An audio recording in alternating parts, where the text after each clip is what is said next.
बीवी हो तो ऐसी। एक बादशाह अपने महल की छत पर टहल रहा था। टहलते टहलते उसकी नज़र महल के नज़दीक घर की छत पर पड़ी, जिस पर एक बहुत खूबसूरत औरत कपड़े सुखा रही थी। बादशाह ने अपने एक बांदी को बुलाकर पूछा, किसकी बीवी है ये? बांदी ने कहा, बादशाह सलामत, यह आपके गुलाम फिरोज़ की बीवी है। बादशाह नीचे उतरा। बादशाह पर उस औरत के हुस्न जमाल का सहर सा छा गया था। उसने फ़िरोज़ को बुलाया। फ़िरोज़ हाजिर हुआ तो बादशाह ने उससे कहा, फ़िरोज़, हमारा एक काम है। हमारा ये ख़त फ़ला मुल्क के बादशाह को दे आओ और इसका जवाब भी उनसे ले आना। फ़िरोज़ उस खत को लेकर घर वापस आ गया। खत को अपने तकिए के नीचे रख दिया। सफ़र का सामान तैयार किया, रात घर में गुजारी और सुबह मंजिल मकसूद पर रवाना हो गया। इस बात से लाइल्म के बादशाह ने उसके साथ क्या चाल चली है। इधर जैसे ही फ़िरोज़ नज़र से ओझल हुआ, बादशाह चुपके से फ़िरोज़ के घर पहुंचा और आहिस्ता से फ़िरोज़ के घर का दरवाज़ा खटखटाया। फ़िरोज़ की बीवी ने कहा, कौन है? बादशाह ने कहा, मैं बादशाह हूँ, तुम्हारे शौहर का मालिक। तो उसने दरवाज़ा खोला। बादशाह अंदर आकर बैठ गया। फ़िरोज़ की बीवी ने हैरान होकर कहा, आज बादशाह सलामत यहाँ हमारे गरीब खाने में? बादशाह ने कहा, मैं यहाँ मेहमान बनकर आया हूँ। फ़िरोज़ की बीवी ने बादशाह का मतलब समझकर कहा, मैं अल्लाह की पनाह चाहती हूँ आपके इस तरह आने से, जिसमें मुझे कोई खैर नज़र नहीं आ रही। बादशाह ने गुस्से में कहा, ए लड़की, क्या कह रही हो तुम? शायद तुमने मुझे पहचाना नहीं। मैं बादशाह हूँ, तुम्हारे शौहर का मालिक। फ़िरोज़ की बीवी ने कहा, बादशाह सलामत, मैं जानती हूँ कि आप ही बादशाह हैं, लेकिन बुज़ुर्ग कह गए हैं, शेर को अगरचे जितनी ही भूख लगी हो, वह मुर्दार तो नहीं खाना शुरू कर देता। और कहा, बादशाह सलामत, तुम उस कटोरे में पानी पीने आए हो जिसमें तुम्हारे कुत्ते ने पानी पिया है। बादशाह उस औरत की बातों से बड़ा शर्मसार हुआ और उसको छोड़कर वापस चला गया, लेकिन अपने चप्पल वहीं भूल गया। यह सब तो बादशाह की तरफ से हुआ।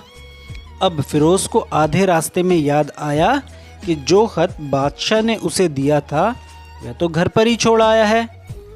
उसने घोड़े को तेज़ी से वापस मोड़ा और अपने घर की तरफ लपका। फ़िरोज़ अपने घर पहुंचा तो तकिए के नीचे से ख़त निकालते वक्त उसकी नज़र पलंग के नीचे पड़े बादशाह के चप्पल पर पड़ी, जो वह जल्दी में भूल गया था। फ़िरोज़ का सर चकरा कर रह गया और वह समझ गया कि बादशाह ने उसे सफ़र पर सिर्फ इसलिए भेजा ताकि वह अपना मतलब पूरा कर ले। फ़िरोज़ किसी को कुछ बताए बगैर चुपचाप घर से निकला। खत लेकर वह चल पड़ा और काम ख़त्म करने के बाद बादशाह के पास वापस आया तो बादशाह ने उसे इनाम के तौर पर 100 दिनार दिए। फ़िरोज़ दिनार लेकर बाज़ार गया और औरतों के इस्तेमाल के कीमती कपड़े और कुछ तोहफे भी खरीद लिए। घर पहुंचकर बीवी को सलाम किया और कहा, चलो तुम्हारे मैके चलते हैं। बीवी ने पूछा, यह क्या है? कहा, बादशाह ने इनाम दिया है और मैं चाहता हूँ कि तुम यह पहनकर अपने घर वालों को भी दिखाओ। बीवी, जैसे आप चाहें। बीवी तैयार हुई और अपने वालिदैन के घर अपने शौहर के साथ रवाना हुए। दामाद और बेटी और उनके लाए गए तोहफे को देखकर वह लोग बहुत खुश हुए। फ़िरोज़ बीवी को छोड़कर वापस आ गया। 1 महीना गुजरने के बावजूद न बीवी का पूछा और न उसको वापस बुलाया। फिर कुछ दिन बाद उसके साले उससे मिलने आए और उनसे कहा, आप हमें अपनी बहन से गुस्से और नाराज़गी की वजह बताएं या फिर हम आपको काजी के सामने पेश करेंगे। तो उसने कहा, अगर तुम चाहो तो कर लो, लेकिन मेरे ज़िम्मे उसका ऐसा कोई हक बाकी नहीं जो मैंने अदा ना किया हो। वह लोग अपना केस काजी के पास लेके गए तो काजी ने फ़िरोज़ को बुलाया। काजी उस वक्त बादशाह के पास बैठा हुआ था। लड़की के भाइयों ने कहा, अल्लाह बादशाह सलामत और काजी साहब को सही सलामत रखें। काजी साहब, हमने एक सर सब्ज़ बाग दरख्त फलों से भरे हुए और साथ में मीठे पानी का कुआं इस शख्स के हवाले में दिया था, तो इस शख्स ने हमारा बाग उजाड़ दिया। सारे फल खा लिए और दरख्त काट लिए और कुएं को खराब करके बंद कर दिया। काजी फिरोज की तरफ मुतवज्जे होकर पूछा, हाँ तो लड़के, तुम क्या कहते हो इस बारे में? फिरोज ने कहा, काजी साहब, जो बाग मुझे दिया गया था वह उससे बेहतर हालत में मैंने उसे वापस किया है। काजी ने पूछा, क्या इसने बाग तुम्हारे हवाले वैसी ही हालत में वापस किया है जैसे पहले था? उन्होंने कहा, हाँ वैसे ही हालत में वापस किया है, लेकिन हम उनसे बाग वापस करने की वजह जानना चाहते हैं। काजी ने कहा, हाँ फिरोज़, तुम इस बारे में क्या कहना चाहते हो?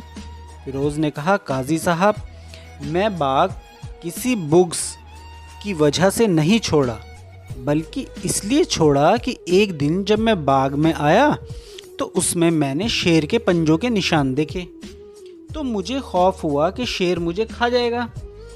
इसलिए शेर के इकराम की वजह से मैंने बाग में जाना बंद कर दिया। बादशाह, जो टेक लगाए हुए सब कुछ सुन रहा था, उठकर बैठ गया और कहा, फिरोज़, अपने बाग की तरफ अमन और मुतमईन होकर जाओ। अल्लाह की कसम, इसमें कोई शक नहीं कि शेर तुम्हारे बाग आया था, लेकिन वह वहाँ पर ना तो कोई असर छोड़ सका, ना कोई पत्ता तोड़ सका और ना ही कोई फल खा सका। वह वहाँ पर थोड़ी देर रहा और मायूस होकर लौट गया। और खुदा की कसम, मैंने कभी तुम्हारे जैसे बाग के गिर्द लगे मजबूत दीवारें नहीं देखी। फिरोज़ अपने घर लौट आया और अपनी बीवी को भी वापस ले लिया। ना तो काजी को पता चला और ना ही किसी और को कि माजरा क्या है। क्या खूब बेहतर है अपने अहलो अयाल के राज को छुपाना कि लोगों को पता ना चले, अपने घरों के भेद किसी पर जाहिर ना होने दें। Thank you.